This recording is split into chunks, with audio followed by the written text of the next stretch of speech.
एक बार फिर से आप सभी का स्वागत है मेरे प्यारे दोस्तों आपके अपने यूट्यूब चैनल पर। मेरे प्यारे दोस्त, अगर आप एमए फर्स्ट ईयर में हैं और आपने शिक्षा शास्त्र ले रखा है तो इस वीडियो को पूरा देखिएगा, क्योंकि वीडियो आपके लिए काफ़ी ज़्यादा इंपॉर्टेंट होने वाला है और वीडियो में काफ़ी ज़्यादा मज़ा भी आने वाला है। अगर आपने इसके पहले के वीडियोज़ को नहीं देखा है तो उनको देखिए, डिस्क्रिप्शन में लिंक दी हुई, पहले आप जाके उनको देख कर आइए, तभी इन चीज़ों को आप रिलेट कर पाएंगे। बात करें मेरे प्यारे दोस्त, इसके पिछली क्लास में हमने जानने का प्रयास किया था शिक्षा एवं दर्शन का संबंध के बारे में जानने का प्रयास किया था कि इन दोनों के बीच में रिलेशन क्या है।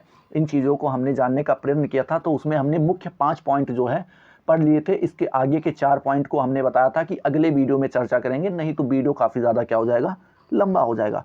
तो चलिए उसी प्रक्रिया को, उसी श्रृंखला को आगे बढ़ाते हुए स्टार्ट करते हैं वीडियो को।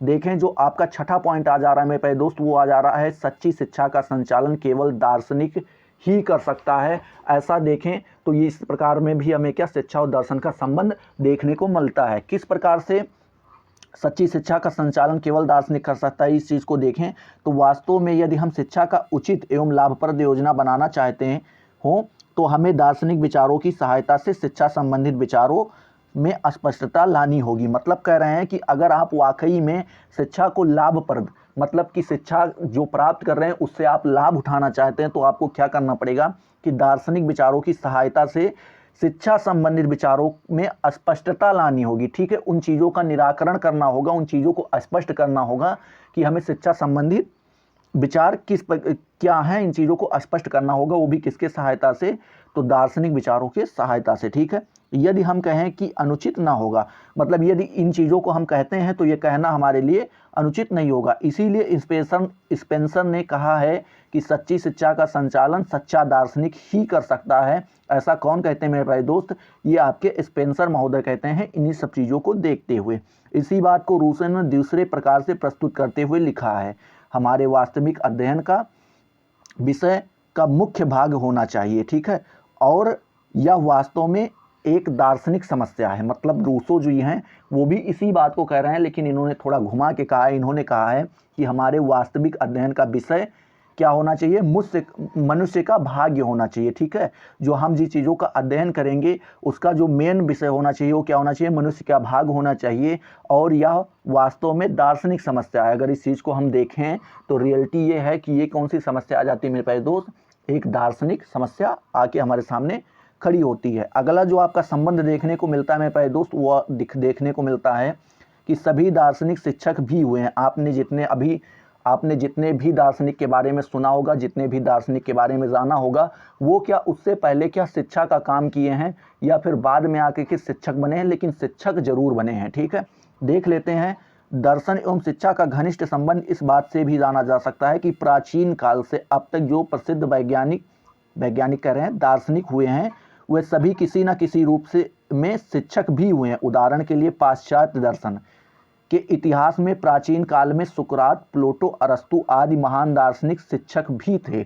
मतलब कह रहे हैं अगर हम देखें तो जो पाश्चात्य दर्शन है उसमें जो उसके इतिहास में जो आपके दार्शनिक हुए हैं, जैसे सुकरात हुए हैं, प्लेटो हुए हैं, अरस्तु हुए हैं और भी लोग हुए हैं, ये महान दार्शनिक होने के साथ साथ क्या एक टीचर, एक अध्यापक भी थे। इसी प्रकार आधुनिक काल में लॉक, रूसो, स्पेंसर, ड्यूबी आदि महान दार्शनिकों ने शिक्षक की भूमिका प्रस्तुत की है। तो इस तरीके से देखें तो आगे चल करके जब मॉडर्न एरिया आया, मॉडर्न काल आया, मॉडर्न टाइम आया, तो उस समय में भी क्या आपके कौन, स्पेंसर, रूसो, लॉक, ड्यूबी, ये सारे भी क्या दार्शनिक होने के साथ साथ एक टीचर भी रहे हैं। वहीं पे बात करें हमारे देश में महात्मा गांधी, विवेकानंद, स्वामी दयानंद, टैगोर, अरविंद आदि महान विचारकों ने अपने जीवन दर्शन को क्रियान्वित रूप प्रदान करने के लिए क्रमशः, जैसे महात्मा गांधी ने बेसिक शिक्षा, विवेकानंद ने एंग्लो वैदिक स्कूल, स्वामी दयानंद ने रामकृष्ण मिशन स्कूल, उसके बाद टैगोर ने शांति निकेतन, अरविंद ने अरविंद आश्रम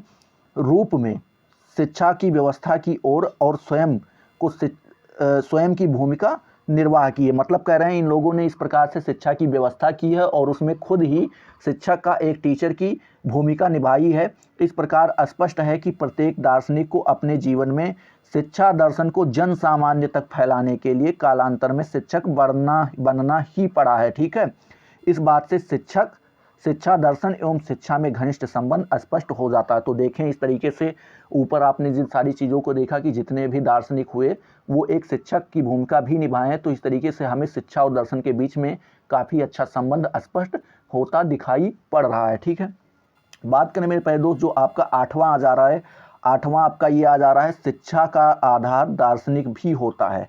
मतलब अगर देखें तो जो एजुकेशन का जो फाउंडेशन होता है वो क्या दार्शनिक भी होता है। इन चीज़ों में भी हम शिक्षा का संबंध देखने को हमें मिलता है। जैसे दर्शन एवं शिक्षा का घनिष्ठ संबंध इसलिए माना जाता है कि शिक्षा के विभिन्न आधारों यथा जैसे दार्शनिक, मनोवैज्ञानिक एवं समाजशास्त्रीय में दार्शनिक का आधार सबसे प्राचीन एवं महत्वपूर्ण रहा है। अगर हम देखें तो शिक्षा के जो 3-4 आधार रहे हैं, आपके 3 आधार रहे हैं, एक तो दार्शनिक, दूसरा मनोवैज्ञानिक और तीसरा कौन सा, समाजशास्त्री। ये 3 आधारों में से सबसे प्राचीन जो आधार और सबसे इम्पोर्टेंट जो आधार रहा है आपका वो रहा है दार्शनिक, और आज भी है। ठीक है, ऐसा नहीं कि ये पहले ही था, ये आज भी है। यदि हम कहें कि शिक्षा के अन्य आधारों का समावेश दार्शनिक के आधार में ही रहता है तो अनुचित ना होगा, क्योंकि दर्शन एक ऐसा व्यापक शास्त्र है जिसमें किसी वस्तु या तथ्य की वास्तविक स्थिति समझने के लिए अन्य विषयों का भी अध्ययन करना पड़ता है। मतलब कह रहे हैं कि अगर ये चीज़ हम कहें कि जो दोनों आपके अलग आधार हैं, मनोवैज्ञानिक आधार, समाजशास्त्रीय आधार, ये भी दर्शन के अंदर ही समाहित हैं, तो ऐसा कहना इनका हमारा बिल्कुल भी अनुचित नहीं होगा। और आगे ये लोग यही कहते हैं कि अगर हमें किसी चीज़ की क्या समस्या को जानना है, उनसे निपटारा पाना है, तो हमें हर क्षेत्र का क्या करना पड़ेगा, दार्शनिक रूप से अध्ययन करना पड़ेगा। ठीक है, शिक्षा के संदर्भ में इस समय दर्शन 4 संप्रदाय हैं। अगर देखें तो शिक्षा के संदर्भ में जो है दर्शन के कितने संप्रदाय हैं मेरे प्यारे दोस्त, 4 संप्रदाय हैं। पहला कौन सा, आदर्शवाद, दूसरा प्राकृतवाद, तीसरा यथार्थवाद और चौथा जो है प्रयोजनवाद है। ठीक है, और ये चारों संप्रदाय शिक्षा के प्रत्येक पहलू एवं समस्या पर प्रकाश डालते हैं। तो ये चारों संप्रदाय जो हैं ये मिलके क्या करते हैं, शिक्षा के जो प्रत्येक पहलू हैं उन पर और शिक्षा की जो समस्याएं हैं उन पर क्या करते हैं मेरे प्यारे दोस्त, प्रकाश डालते हैं। और इस प्रकार शिक्षा का बिना दार्शनिक आधार के अपना कोई स्वतंत्र अस्तित्व भी नहीं है। अगर देखें तो शिक्षा का जो है बगैर दार्शनिक आधार के इसका अपना कोई स्वतंत्र अस्तित्व नहीं है, ये कोई किसी प्रकार से स्वतंत्र नहीं है। इस दृष्टिकोण को सामने रखते हुए श्री हर्बर्ट ने लिखा है, आपके हर्बर्ट जी कहते हैं कि शिक्षा को उस समय तक फुर्सत नहीं मिलती जब तक कि दार्शनिक प्रश्न हल नहीं हो जाते। मतलब कह रहे हैं हर्बर्ट जी कि शिक्षा को उस समय तक बिल्कुल फुर्सत नहीं मिलती जब तक क्या दार्शनिक प्रश्न हल नहीं हो जाते। ठीक है, अगला जो आपका आखिरी दिखाई पड़ रहा है 9वां नंबर में प्यारे दोस्त, वो दिखाई पड़ रहा है दर्शन की विभिन्न शाखाओं से शिक्षा का घनिष्ठ संबंध है। मतलब जो दर्शन की अलग अलग शाखाएं हुई हैं, 3-4 शाखाएं, उसकी 3 शाखाएं मानी जाती हैं, तत्वज्ञान, ज्ञान शास्त्र और नीति शास्त्र, ये 3 शाखाएं हैं। इनका संबंध जो है किससे है, शिक्षा से घनिष्ठ संबंध है। तो इस आधार पे हम भी कह सकते हैं कि शिक्षा और दर्शन का एक अच्छा संबंध है। जैसे देखें, उपयुक्त शब्दों में हमने सामान्य रूप से दर्शन एवं शिक्षा के घनिष्ठ संबंध को स्पष्ट करने वाले बिंदुओं पर प्रकाश डाला। जो आपके 8 पॉइंट पिछले देखे उसमें इन चीज़ों को हमने क्लियर किया।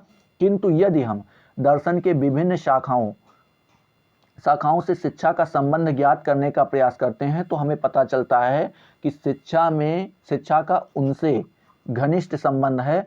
दर्शन की प्रमुख शाखाएं कौन कौन सी हैं, तत्वज्ञान, ज्ञान शास्त्र, नीति शास्त्र, ये 3 शाखाएं हैं।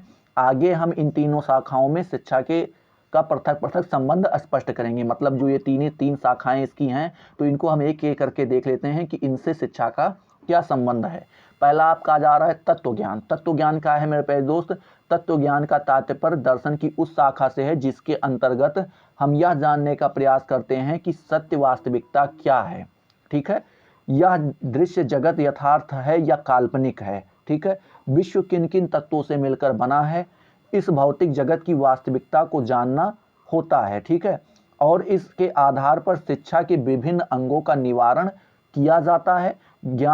तत्वज्ञान एक विशिष्ट शास्त्र होने के नाते शिक्षा को नवीन जगत की वास्तविकता को जानने में क्या करता है, सहायता देता है। इसी प्रकार तत्वज्ञान संबंधित निष्कर्षों का प्रचार करने के लिए शिक्षा उसे आवश्यक सहायता देती है। ठीक है, ये आपने देखा तत्वज्ञान से संबंधित। आपका दूसरा जो आ जा रहा है उसका अंग आ जा रहा है, वो आ जा रहा है ज्ञान शास्त्र एवं शिक्षा।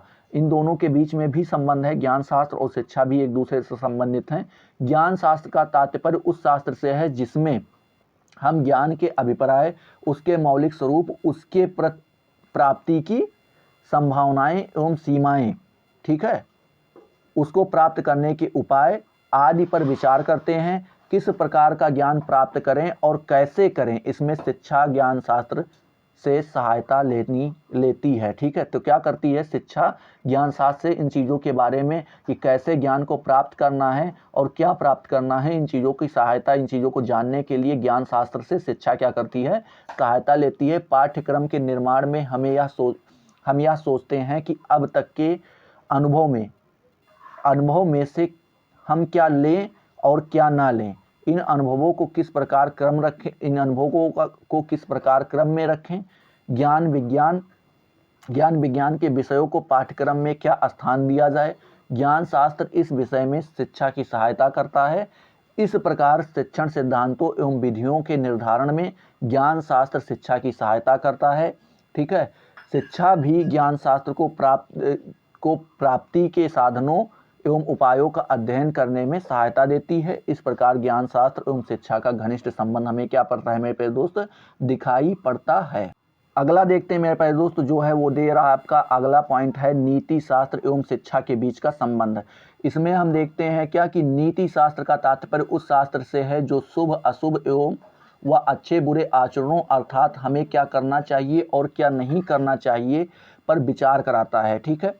शिक्षा में भी हमारा संबंध शिक्षा प्रक्रिया के वर्णन मात्र से नहीं होता है। जब हम यह कहते हैं कि शिक्षा जीवन है तो हमारा तात्पर्य अच्छे जीवन से ही होता है। शिक्षा मतलब आप एक तरीके से समझे, जब हम इन चीज़ों को कहते हैं कि शिक्षा का अर्थ जो है जीवन से है, तो उससे तात्पर्य ये नहीं होता कि आदमी बुरा बन जाए, उससे लिया जाता है कि आदमी एक अच्छा जीवन यापन कर सके। इन चीज़ों से उन चीज़ों को जोड़ा जाता है, ठीक है। शिक्षा बालक के व्यक्तित्व के विकास की प्रक्रिया है। इससे हमारा तात्पर्य बालक के व्यक्तित्व का अच्छी दिशा विकास करने में से होता है, ठीक है। मनोविज्ञान एवं समाजशास्त्र में व्यवहार का अध्ययन क्या होना चाहिए, ठीक है, के आधार पर होता है। स्पष्ट है शिक्षा एवं नीति शास्त्र दोनों अच्छे व्यवहार पर बल देते हैं और इस प्रकार दोनों का अध्ययन विषय समान होने पर एक दूसरे से सहायक तथा मार्ग प्रदर्शक हैं। तो आई होप मेरे प्यारे दोस्त ये वीडियो आपको काफ़ी ज़्यादा पसंद आई हो तो फटाफट लाइक करो। ऐसे ही और वीडियोस देखने के लिए चैनल को सब्सक्राइब करो, अपने दोस्तों के साथ शेयर करो। मिलते हैं अगले वीडियो में, तब तक के लिए जय हिंद जय भारत।